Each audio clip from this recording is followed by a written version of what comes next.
Hello everyone, welcome back. So we're another week down, and this weekend I've been able to spend a few hours in the shed, which has been really nice after a few weeks off my feet. So we're back into it again. Still not 100%, but we are making progress all the same.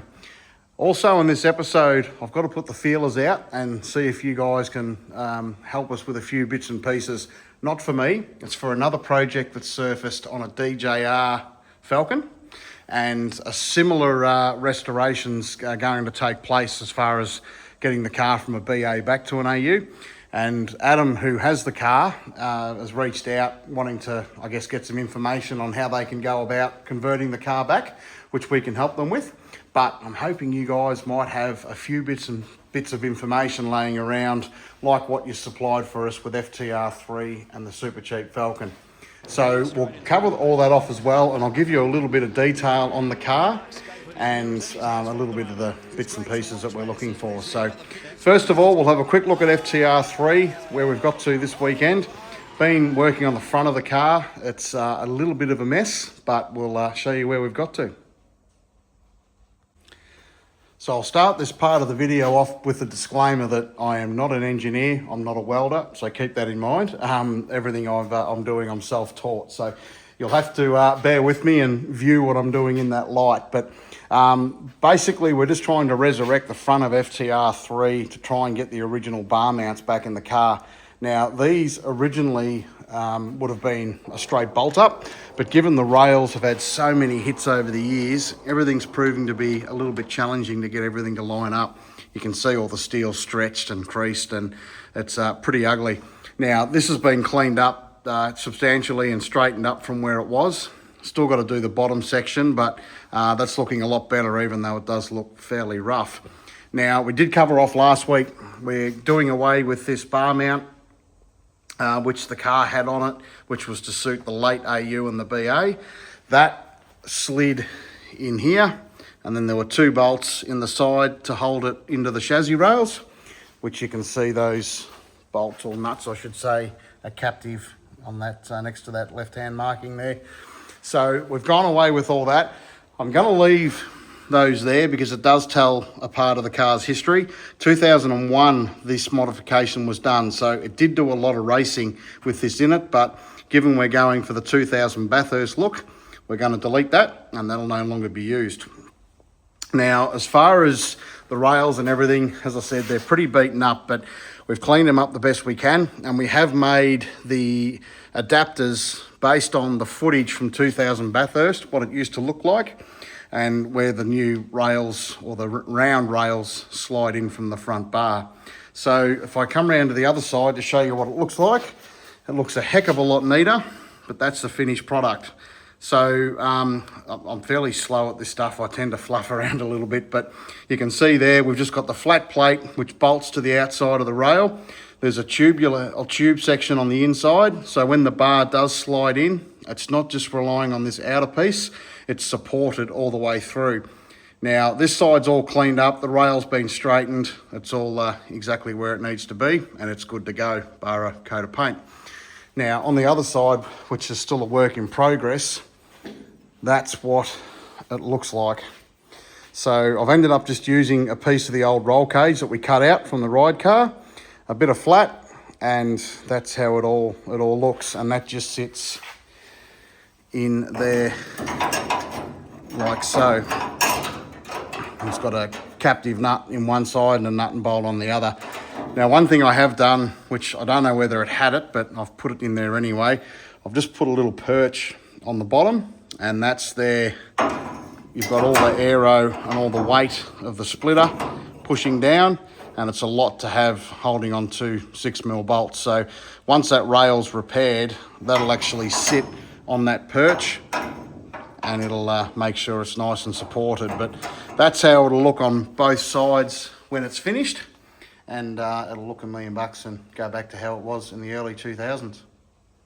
Now, as I continue working along here, I'll start to go through AU12 and what we've got to try and help out with that.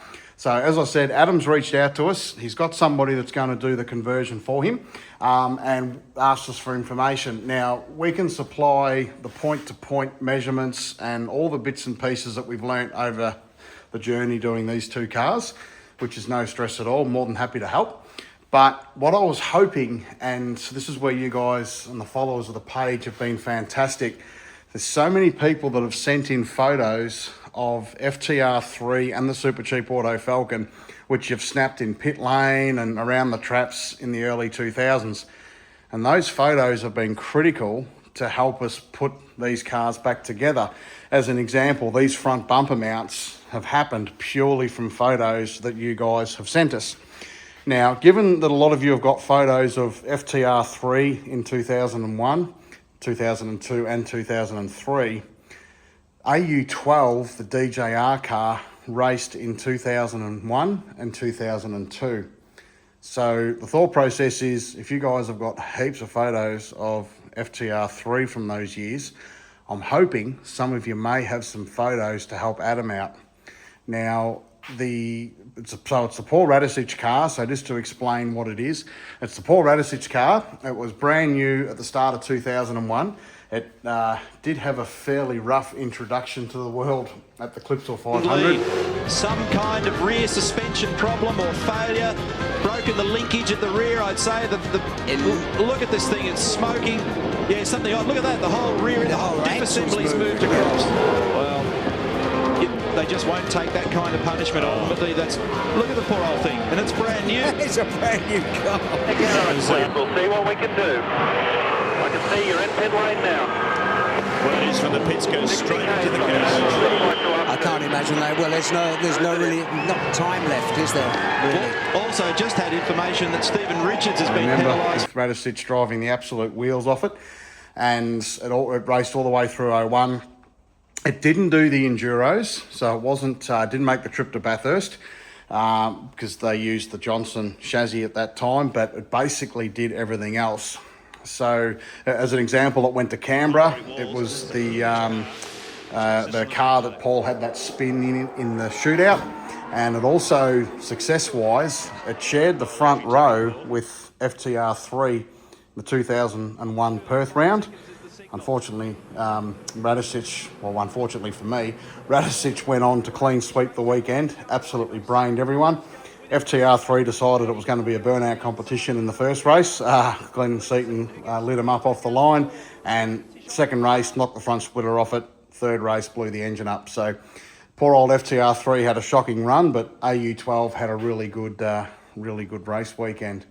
So again, if you've got photos or any details from that event, that would be a great help.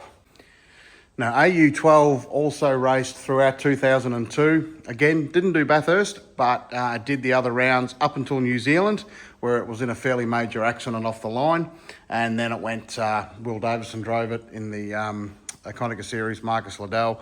I think Kenny Brack might have done a test in it as well, but it's got a ton of history, that car, so I'm a little bit jealous, if I'm honest. It would have been a really nice car to have, but it's awesome that Adam's got his hands on it. It's over in New Zealand, and obviously the Paul Radisich New Zealand connection, really it's in the right place.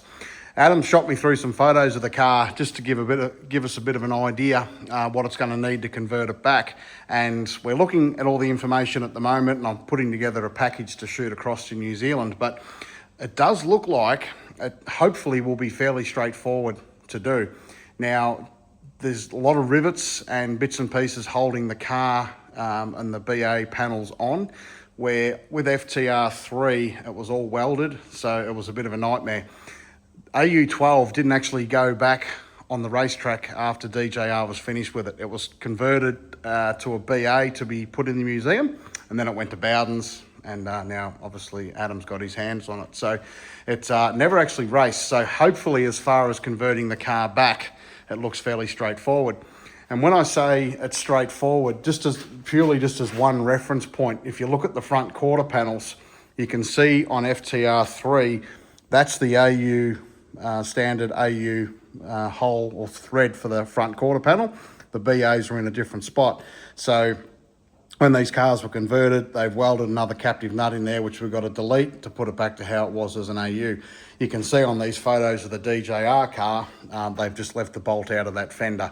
So there's lots of little things that should hopefully make life a little bit easier, and it's just a matter of drilling out rivets and unbolting panels.